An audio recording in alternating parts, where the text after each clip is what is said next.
శుభోదయము. పద్య కవిత్వము. రచన ఇప్పగుంట సూర్యనారాయణమూర్తి. శీర్షిక అవసరము.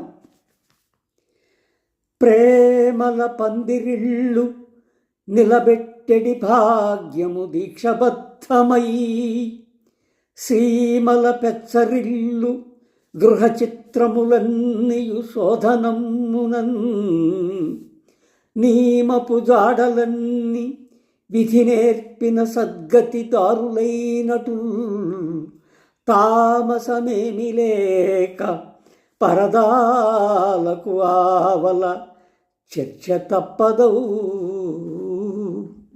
మిత్రులారా, ప్రస్తుతం విషయం ప్రేమలు పెళ్ళిళ్ళు. ప్రేమించడం తప్పు కాదు, అందులో ఏ విధమైన దోషము లేదు. కానీ ఈ ప్రేమ నిలకడగా ఉంటుందా, మధ్యలో మారుతుందా? ఈ ప్రేమలు అనేవి శాశ్వతంగా నిలబడి వారు కార్యక్రమాలు నిర్విఘ్నంగా జరుపుకుంటూ సుఖ సంతోషాలతో గడిపినంతకాలం ఏ విధమైనటువంటి ఇబ్బంది కానీ ఏ విధమైన వ్యాఖ్యలు చేయడానికి వీల్లేదు. కానీ ఈ రోజుల్లో ప్రేమ పేరుతో మోసాలు జరుగుతున్నాయి, ఎన్నో చోట్ల ఇబ్బందులకు గురి అవుతున్నారు. ఆ విధంగా జరుగుతున్నటువంటి వాటన్నిటికి గురించి ఒక చిన్న విశ్లేషణగా ఈ పద్యం తయారు చేశారు. ప్రేమల పందిరిళ్ళు నిలబెట్టేడి భాగ్యము దీక్షబద్ధమై. ఈ ప్రేమలతో కూడినటువంటి పెళ్ళిళ్ళను నిలబెట్టాలి అంటే ఒక దీక్షగా పనిచేయాలి. ఎలాగా?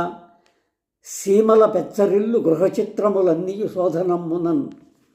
ఎక్కడెక్కడైతే ఈ విధంగా జరుగుతున్నాయో ఆ ప్రాంతాల్లో జరిగేటువంటి కార్యక్రమ నిర్వహణలు, ఈ ప్రేమల తాలూకు ఉన్నటువంటి హెచ్చుతగ్గులు, ఆవేశాలు, ఈ వీటన్నిటికీ కూడా ఒక శోధన అంటే ఒక పరిశీలన కావాలి.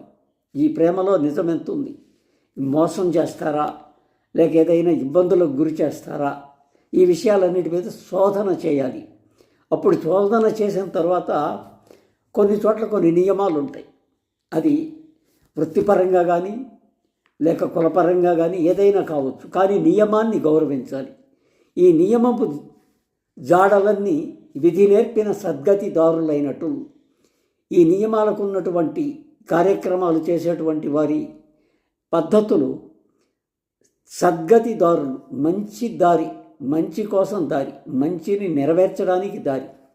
అటువంటి పరిస్థితులు ఉన్నప్పుడు తామసమేమి లేక, తామసము అంటే ఆలస్యం, ఏ ఆలస్యం లేకుండా పరదాలకు ఆవల, తెర వెనుక జరుగుతున్నది ఏంటి?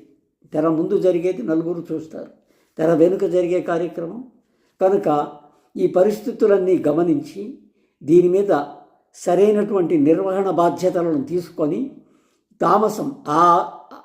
తామసం అంటే ఆలస్యం అనేది ఏమీ లేకుండా పరదాలకు ఆవల, తెర వెనుక ఏం జరుగుతుందో చర్చ చేయాల్సిన అవసరం ఉన్నది అని నిరాఘాటంగా చెప్పదలుచుకొని ఈ పద్యం తయారు చేశాను.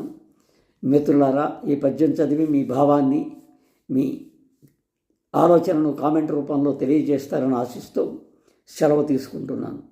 నమస్తే.